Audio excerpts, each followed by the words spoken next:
Imagina un algoritmo informático rastreando cientos de miles de adjudicaciones públicas por segundo. Una capacidad de procesamiento brutal, claro. Exacto. Y de repente salta una alerta roja en la pantalla.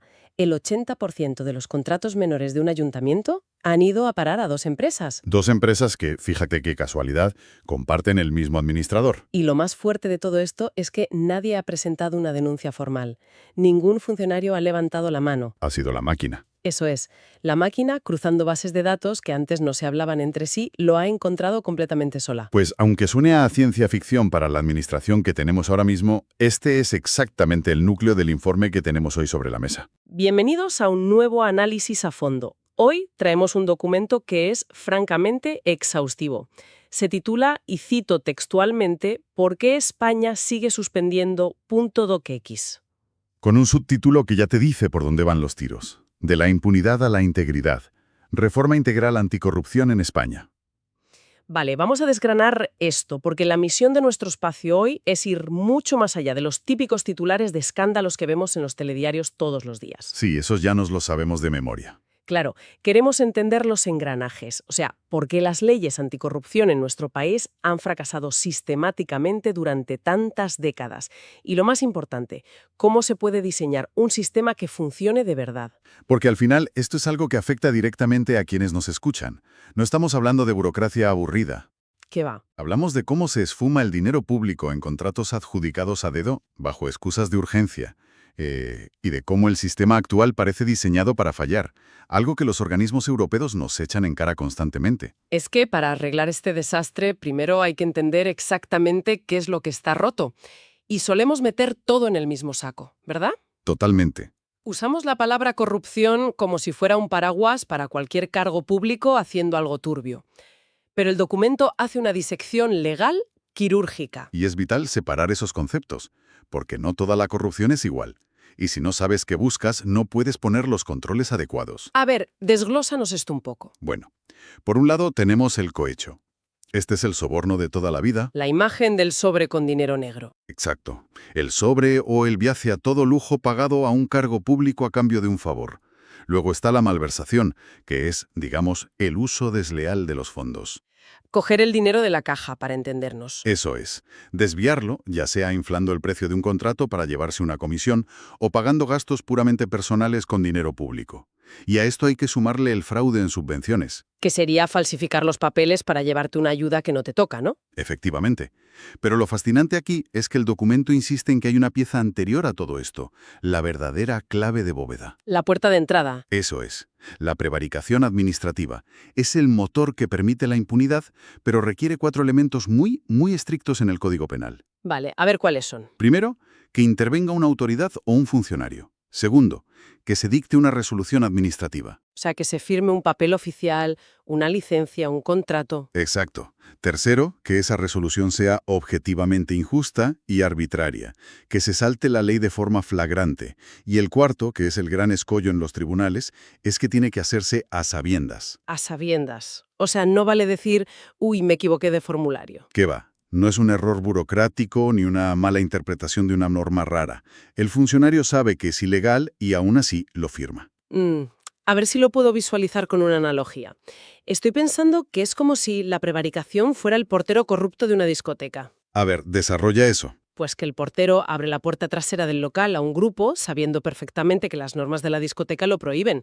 Esa decisión de abrir la puerta a sabiendas sería la prevaricación. Ajá. El billete de 50 euros que alguien le pasa discretamente en la mano para que la abra, eso sería el cohecho. Y una vez que entran y saquean la caja registradora de la barra, pues ahí tendríamos la malversación.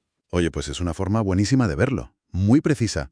Porque claro, si no vigilas al portero, si esa prevaricación no se controla, la puerta se queda abierta de par en par para el resto de delitos. Es que primero se tuerce la ley y luego ya viene el robo del dinero. Y el documento señala muy bien dónde suele operar este portero. Las áreas de máximo riesgo son las clásicas: el urbanismo, las recalificaciones, las obras grandes. Sí, lo de siempre. Pero fíjate que a mí me llamó mucho la atención lo que dice el texto sobre las empresas públicas y los consorcios. Ah, claro, es que esos son los grandes atajos del sistema. Totalmente. Porque claro, un ministerio tiene unos controles súper rígidos, ¿verdad? Buah, cada céntimo tiene que ser fiscalizado por un interventor. Es un proceso muy lento. Entonces, para evitar esa lentitud, usan la excusa de ser ágiles en el mercado y crean una empresa pública o una fundación. Y ahí es donde se relajan los controles. Exacto. Esa agilidad al final se traduce en esquivar la auditoría. Fichan a personal o adjudican servicios con una alegría que en la administración principal sería impensable. Vale, entonces si ya sabemos que la prevaricación es la puerta trasera y además tenemos localizados estos atajos de las empresas públicas, la pregunta es, ¿por qué no se han cerrado ya estas vías? Llevamos décadas con códigos de buenas prácticas. Y con planes estratégicos que no han servido para nada. Claro, de hecho, el informe dice que esos comités de ética del pasado eran literalmente medidas de fogueo. Medidas baratas, las llama. Porque políticamente quedan estupendamente en una rueda de prensa. Tú redactas un código de conducta lleno de buenas intenciones, pero eso no altera las estructuras de poder, No cierra las puertas giratorias. ni despolitiza a los jueces o a los fiscales. El diagnóstico del fallo es que estos planes eran puramente simbólicos, no cerraban el ciclo completo de prevención, detección, sanción y reparación. Y si falla una sola de esas piezas, todo el engranaje se rompe. Y además encargaban esto a equipos enanos, politizados y sin dinero. Entonces, la pregunta crítica aquí es inevitable. Con todo esto que vemos, ¿el sistema estaba diseñado deliberadamente para ser ineficaz o ha sido simple y pura incompetencia? Bueno, el documento es bastante aséptico en ese sentido y mantiene la neutralidad. No juzga las intenciones de los políticos de un lado o de otro, sino que se ciñe a los hechos. Ya, los datos puros. Y los hechos son que no había indicadores de impacto medibles, ni recursos blindados. Si apruebas un plan antifraude, pero no le das presupuesto para contratar inspectores, pues no pasa nada. Simplemente no había evaluación externa. Así que, si no cumplirán, no había consecuencias. Vamos, un paripé de manual. Y aquí es donde se pone realmente interesante la cosa. Porque entra en juego la nueva ley de integridad pública que proponen. Eso es. El cambio radical de dejar atrás los papeles llenos de buenas palabras y pasar a la tecnología dura. Pasar de medidas sueltas a un sistema nacional de integridad basado en el Big Data. Cazar a los corruptos con algoritmos. Es que el salto es brutal. Requiere cruzar bases de datos masivas que ahora mismo están aisladas. El portal de contratación por un lado, el registro mercantil por otro. Que me imagino que técnicamente debe ser una pesadilla juntar todo eso. Un esfuerzo de ingeniería enorme, sí. Pero vital. Volviendo al ejemplo práctico que ponías al principio. El sistema informático detecta que el 80% de los contratos menores se van a dos empresas concretas. Y ahí salta la alerta. Salta una alerta automática e inmodificable. Esto inicia una investigación formal.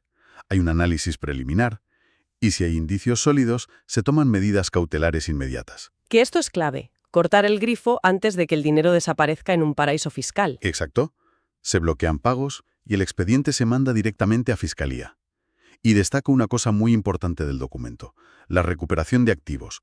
¿Hay que recuperar el dinero robado? Pero claro, a ver, la tecnología está muy bien, el Big Data es maravilloso, pero tiene puntos ciegos.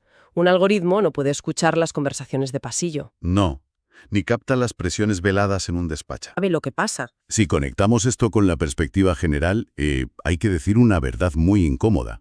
Sin protección, el silencio es la opción más racional. Triste, pero cierto. Denunciar hoy en día te cuesta la carrera profesional y muchas veces la salud mental. Te aíslan, te relegan a funciones inútiles o te despiden. Por eso el canal de denuncias tiene que estar tan bien diseñado. No vale un triste buzón de sugerencias de recursos humanos. Tiene que ser tecnológicamente súper seguro, que permita un anonimato real, pero a la vez un diálogo bidireccional. O sea, que el investigador pueda pedirte más pruebas sin saber quién eres. Exacto. Pero la medida estrella del documento, la que lo cambia todo a nivel legal, es la inversión de la carga de la prueba. Uy, explícanos esto bien porque es interesantísimo. Históricamente, si tú denunciabas algo y a los 2 meses te despedían, eras tú quien tenía que ir a un juez y demostrar que ese despido era una venganza. Lo cual es casi imposible. Nadie te da un papel que diga, te despido por chivato. Claro. Pues con la inversión de la carga de la prueba, si tú denuncias por el canal oficial y luego sufres una represalia, Por defecto, la ley asume que te están castigando por haber denunciado. ¡Qué maravilla! Es la empresa o la administración la que tiene que sudar tinta en el juzgado para demostrar que tu despido ha sido por motivos técnicos o económicos y no una represalia. Madre mía, es que eso cambia por completo las reglas del juego. Fíjate en el caso práctico que menciona la fuente. Una funcionaria que detecta que están amañando un concurso multimillonario para una constructora. Un caso clásico. Sí. Y ella va y lo denuncia internamente. ¿Qué pasa? Que la ignoran y su caso se archiva sin que le den ninguna explicación, porque los que controlan ese canal interno son los mismos que están en el ajo. Claro. Pero al existir este nuevo canal externo e independiente, la historia cambia. Ella acude allí, la escuchan con objetividad e incluso le dan asistencia legal y psicológica. Qué buena falta le hará a la pobre. Pero a ver, toda esta información, las alertas del Big Data, las denuncias anónimas, ¿todo esto necesita un cerebro central? Un organismo que no dependa del gobierno que toque en ese momento. Y esa es la agencia independiente.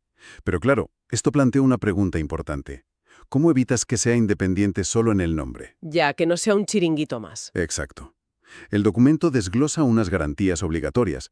Los nombramientos de la cúpula tienen que ser por mayoría cualificada en el Parlamento. Para obligar a que haya consenso, claro. Y los mandatos tienen que ser largos y no renovables. Así el director no tiene la tentación de hacer favores políticos en su último año para que le renueven en la silla. ¡Qué inteligente! Y unas incompatibilidades súper estrictas para las puertas giratorias, me imagino. Por supuesto. Y hay un detalle vital. El presupuesto tiene que estar fijado por ley. Para que no puedan estrangularla financieramente si se pone a investigar a quien no debe. Efectivamente. Si le cortas el dinero para contratar inspectores, la agencia se muere. Por eso tiene que estar blindada. Y llegados a este punto, el informe nos pone delante el espejo de Finlandia, que ya me imagino mucha gente pensando, bueno, claro, es que son nórdicos. Pero es que ellos no son inmunes a los escándalos o a la codicia. Claro que no. La diferencia es el modelo. Ellos tienen una transparencia radical. No es solo colgar un PDF ilegible en una web, es que las agendas de los altos cargos, sus reuniones, todo está a la vista. Y la profesionalización. Eso es clave. Allí hay meritocracia, no cargos elegidos a dedo por afinidad política. Hay una cultura de tolerancia cero, donde, si tienes un conflicto de interés, dimitir es lo normal. No es una tragedia griega como aquí. Ojalá lleguemos a eso. Pero claro, montar todo esto lleva tiempo. El informe expone una hoja de ruta de 5 años. Y el tiempo es el mayor enemigo con los cambios de gobierno. Por eso el año 1 es solo para aprobar la ley y blindar la agencia. Dejar los cimientos echados. Los años 2 y 3 son para la pelea burocrática real. Montar los sistemas de datos e integrar a todos los ayuntamientos. Que ahí es donde van a saltar chispas. Seguro. Y los años 4 y 5 son para evaluar, ajustar fallos e incluso proponer tocar la Constitución si fuera necesario.